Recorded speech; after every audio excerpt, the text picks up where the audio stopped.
अफगानिस्तान पर आधारित हमारी इस मिनी सीरीज के दूसरे हिस्से में आपने जाना कि अमेरिका ने मुजाहिदीनों की कैसे जमकर मदद की। उसका परिणाम ये हुआ कि सोवियत रूस को उल्टे पांव लौटना पड़ा। अफगानिस्तान की धरती से एक बार फिर विदेशी ताकत के पांव उखड़ गए थे। लंबे वक्त के बाद अफगानिस्तान में शांति की उम्मीद जगी थी, लेकिन इस शांति के पीछे एक जलजला पनप रहा था जो अमेरिका के अफगानिस्तान में एंट्री की पटकथा तैयार कर रहा था। अफगानिस्तान पर आधारित हमारी इस सीरीज के तीसरे और आखिरी हिस्से में आइए जानते हैं खूंखार तालिबान और 9/11 की उस घटना के बारे में जिसके बाद दुनिया में सब कुछ बदल गया। सबसे पहले जानेंगे तालिबान की कहानी। सोवियत के जाने के बाद भी मुजाहिदीनों में संघर्ष चल रहा था। उन्होंने काबुल पर कब्जे की लड़ाई जारी रखी। 1994 में तालिबान का गठन हुआ। गठन के तकरीबन साथ ही साथ हुई एक स्थानीय घटना ने इस ग्रुप को अपनी पहचान बनाने का बड़ा मौका भी दे दिया। हुआ ये कि संगीसर शहर के पास एक महिला की किडनैपिंग हुई। उसके साथ कई बार रेप किया गया। इस अपराध के पीछे हाथ था एक स्थानीय वॉरलॉर्ड का। उमर और उसके ग्रुप ने आरोपी को पकड़ा, उसकी हत्या की और लाश को एक टैंक से लटका दिया।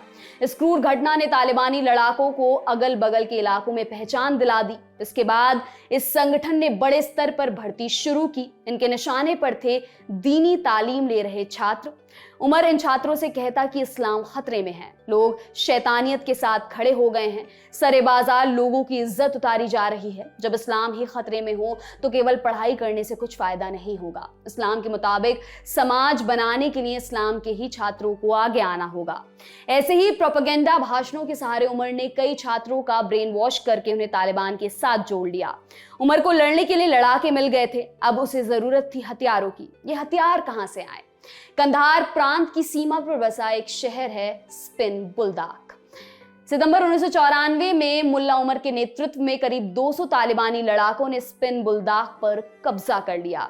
ये जीत तालिबान के लिए जीवन रेखा साबित हुई। कैसे? स्पिन बुलदाक शहर के पास कुछ पहाड़ी गुफाएं हैं। इन गुफाओं के भीतर सोवियत के जमाने का एक बड़ा हथियार डिपो था। तालिबान ने यहां रखे हथियार लूट लिए। इन लूटे हुए हथियारों की मदद से तालिबान ने कंधार पर हमला किया।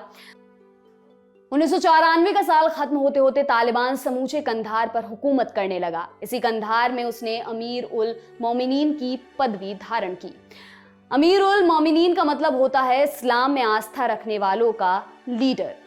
कंधार में मिली इस बड़ी जीत ने तालिबान के लिए आगे के रास्ते खोल दिए। वो पड़ोसी देश पाकिस्तान की भी नजर में आया। पाकिस्तानी सेना और आईएसआई अफगानिस्तान में अपने हित सुनिश्चित करने का जरिया खोज रही थी। उसे तालिबान में पोटेंशियल दिखा। पाकिस्तान को लगा कि अगर वो तालिबान की मदद करके उसे जिता दें तो अफगानिस्तान में एक फ्रेंडली गवर्नमेंट आ जाएगी। तालिबान सत्ता में आकर पाकिस्तानी हितों का ध्यान रखेगा, साथ ही भारत विरोधी उसके एजेंडे को भी सपोर्ट करेगा।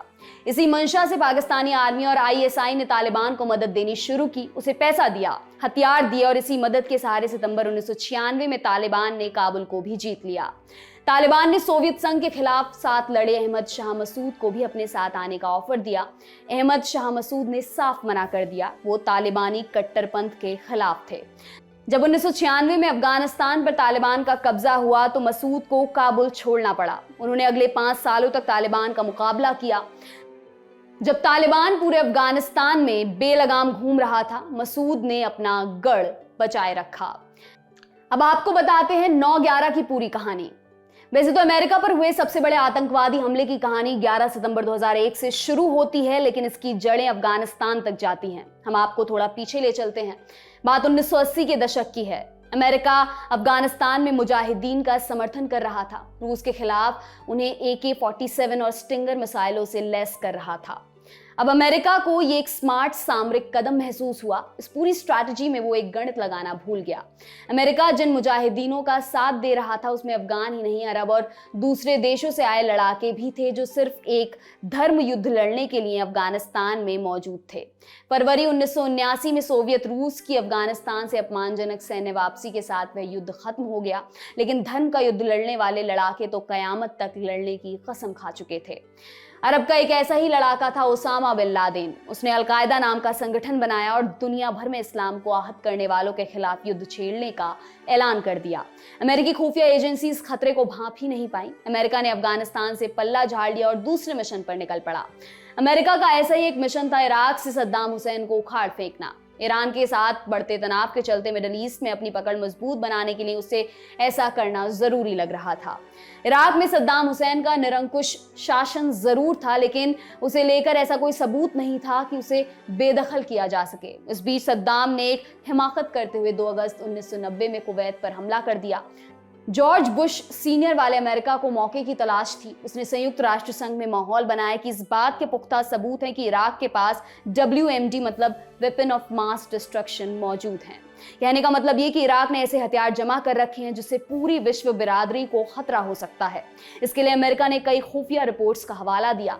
17 जनवरी 1991 में 35 देशों की मिलीजुली सेना ने इराक पर हमला बोल दिया। 1 महीने में सद्दाम के शासन को जमींदोज कर दिया गया। हालांकि WMD नहीं मिले, अमेरिका ने सद्दाम हुसैन को गिरफ्तार करवा लिया। बाद में उन पर केस चला और उन्हें फांसी पर चढ़ा दिया गया। 30 दिसंबर 2006 इसी दिन सुबह के वक्त इराक के तानाशाह सद्दाम हुसैन को फांसी दी गई थी। सद्दाम की लाश उसके गांव में बने एक मकबरे के अंदर दफना दी गई। इराकी फौज और ISIS की लड़ाई में मकबरा टूट फूट गया, लाश भी गायब हो गई। अब इसके पीछे कई तरह की बातें हो रही हैं। कुछ कह रहे हैं कि सद्दाम की बेटी चुपके से एक प्लेन लेकर आई और अपने पिता का कंकाल निकालकर जॉर्डन ले गई। इस पूरे घटनाक्रम का फायदा अमेरिका के साथ साथ अलकायदा को हुआ। अब तक अलकायदा का अमेरिका को इस्लाम के खिलाफ दिखाने का नैरेटिव फिट नहीं बैठ रहा था, लेकिन इस घटना के बाद अलकायदा अपने काडर को यह समझाने में कामयाब रहा कि इस्लाम का असल दुश्मन अमेरिका है। इसके साथ ही अमेरिका के खिलाफ जिहाद का प्लान परवान चढ़ने लगा। फिर आया 11 सितंबर 2001 का दिन, संयुक्त राज्य अमेरिका पर ताबड़तोड़ आत्मघाती हमले का दिन। सुबह सवेरे 19 अलकायदा आतंकवादियों ने 4 यात्री विमानों को हाईजैक किया। उनमें से 2 विमानों को वर्ल्ड ट्रेड सेंटर के नाम से मशहूर न्यूयॉर्क शहर के ट्विन टावर्स के साथ टकरा दिया। इससे विमानों पर सवार सभी लोग और बिल्डिंग में मौजूद तमाम लोग मारे गए। दोनों विशालकाय इमारतें 2 घंटे के अंदर ढह गईं। यहां तक कि उनके पास वाली इमारतें भी तबाह हो गईं। हाईजैकर्स ने तीसरे विमान को वॉशिंगटन DC के बाहर आर्लिंगटन वर्जीनिया में पेंटागन की बिल्डिंग से टकरा दिया। पेंटागन में अमेरिकी सेना का मुख्यालय है। इन हमलों में लगभग 3000 लोग मारे गए, जिसमें 19 हाईजैकर भी शामिल थे। ये हमला कितना बड़ा था इसका अंदाजा इसी से लगाया जा सकता है कि इस हमले में लगी आग को बुझाने में लगभग 100 दिन का समय लगा था। हमले में ट्विन टावर्स में 90 से ज्यादा देशों के नागरिक मारे गए थे। उस वक्त अमेरिका के राष्ट्रपति थे जॉर्ज बुश जूनियर। उन जॉर्ज बुश के बेटे जिनके इराक में WMD होने की बात कहकर हमला बोलने का माहौल बनाया गया था। अमेरिका इस हमले से बुरी तरह झुंझला गया। अमेरिकी राष्ट्रपति का बयान आया कि इस युद्ध में या तो आप हमारे साथ हैं या हमारे खिलाफ। इस गुस्से में अमेरिका वही गलती करने जा रहा था जो बहुत से देश कर चुके थे, और वो थी अफगानिस्तान में एंट्री। वर्ल्ड ट्रेड सेंटर के बारे में एक रोचक बात और जान लीजिए। ये इस बिल्डिंग पर पहला आतंकी हमला नहीं था। 26 फरवरी 1993 को रामजी यूसुफ नाम का एक आतंकी अपने जॉर्डेनियन साथी आयद इस्माइल के साथ एक ट्रक में वर्ल्ड ट्रेड सेंटर आया। ट्रक को वर्ल्ड ट्रेड सेंटर के बेसमेंट में पार्क कर दिया गया। ट्रक में विस्फोटक भरा हुआ था। यूसुफ ने इस विस्फोटक को एक्टिवेट किया और पैदल बाहर की ओर भाग गया। 12 मिनट बाद दिन के 12:17 पर विस्फोट हुआ। धमाके को सुनकर शुरुआत में लोगों को लगा कि शायद ट्रांसफॉर्मर फटा है। धुआं 92वीं मंजिल तक पहुंच गया। बत्ती गुल हो गई, लिफ्ट्स बंद हो गईं। इससे भगदड़ मची और 6 लोगों की जान चली गई। बाद में जांच एजेंसियों ने पाया कि अगर इस विस्फोटक को नींव के पास रखा जाता तो बहुत बड़ा हादसा हो सकता था।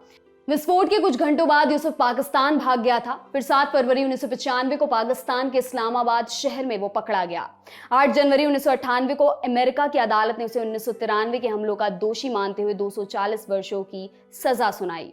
असल में 9/11 को अमेरिका पर दोहरा हमला हुआ था। एक तो उसकी धरती पर पहली बार ऐसा आतंकी तांडव मचा, दूसरा उसकी वर्ल्ड पावर की इमेज पर भी बट्टा लग गया। अमेरिका पर आतंकी हमले के बाद al Qaeda chief Osama bin Laden ने इसकी जिम्मेदारी ले ली थी, लेकिन अमेरिका के लिए ये हालात कुछ अजीब बन गए थे। अब तक उसने जो युद्ध लड़े थे वो किसी देश के खिलाफ थे, लेकिन इस बार वो वॉर ऑन टेररिज्म लड़ने जा रहा था। उसके निशाने पर कोई मुल्क नहीं बल्कि एक आतंकी संगठन अलकायदा और उसका सरगना ओसामा बिन लादेन था। अमेरिका को खबर मिली कि ओसामा बिन लादेन का ठिकाना अफगानिस्तान में है। उसने अफगानिस्तान में मौजूद तत्कालीन तालिबान सरकार से ओसामा बिन लादेन को उसे सौंपने को कहा, लेकिन तालिबान इसके लिए राजी नहीं हुआ। अमेरिका पर 9/11 हमले से पहले अलकायदा ने एक और बड़ा दांव खेल दिया था। 11 सितंबर 2001 को अमेरिका पर आतंकी हमले से 2 दिन पहले यानी 9 सितंबर 2001 को उसने एक फिदायीन हमला करवाकर अहमद शाह मसूद की हत्या करवा दी।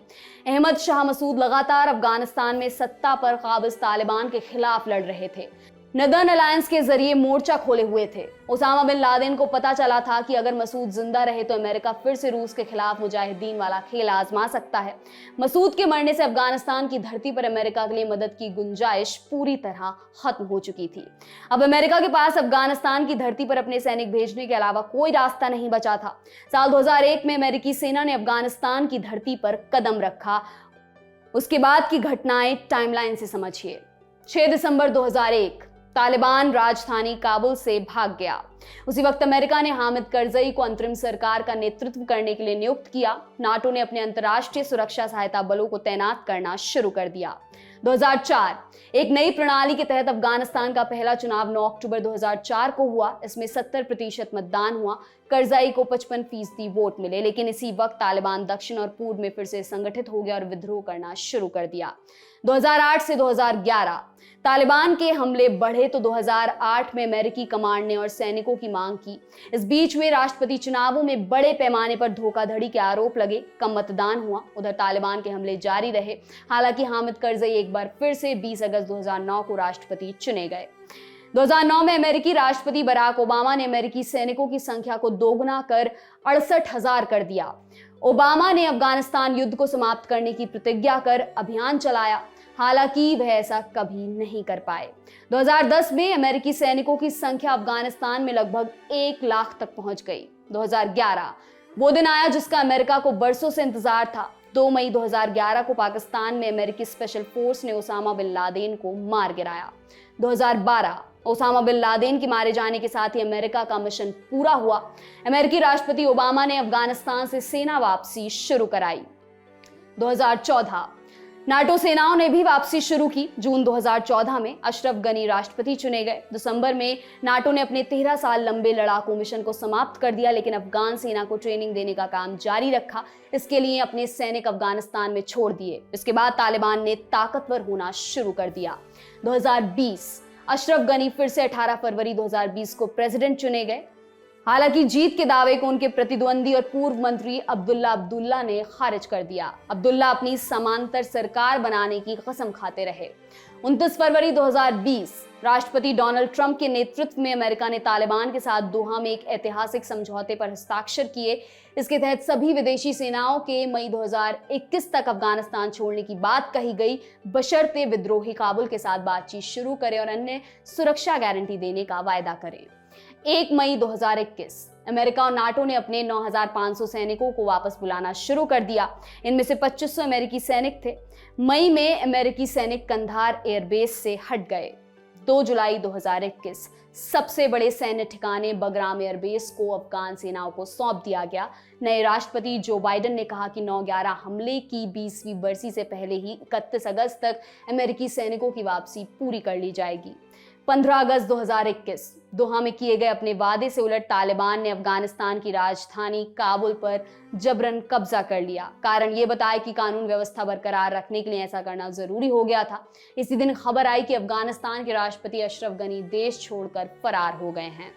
17 अगस्त 2021 तालिबान ने पहली प्रेस कॉन्फ्रेंस की और वादा किया कि किसी को परेशान नहीं किया जाएगा। इसके बावजूद लोग काबुल एयरपोर्ट पर टूट पड़े। लोग किसी भी तरह अफगानिस्तान छोड़ना चाहते थे। अमेरिकी एयरफोर्स के जहाज में लटक लटक कर देश छोड़ने की तस्वीरें वायरल हुई। 30 अगस्त 2021 अमेरिका ने अफगानिस्तान छोड़ने की डेडलाइन 31 अगस्त रखी थी, लेकिन 30 अगस्त की आधी रात को ही सभी अमेरिकी सैनिक वापस चले गए। 7 सितंबर 2021 तालिबान की सरकार की घोषणा हुई। मुल्ला मोहम्मद हसन अखुंद अंतरिम प्रधानमंत्री बन गए। गृह मंत्री बनाया गया दुनिया भर की टेरर लिस्ट में शामिल सिराजुद्दीन हक्कानी को। तालिबान की नई कैबिनेट में कितने घोषित आतंकी हैं, ये आप खबरों में जान ही चुके होंगे।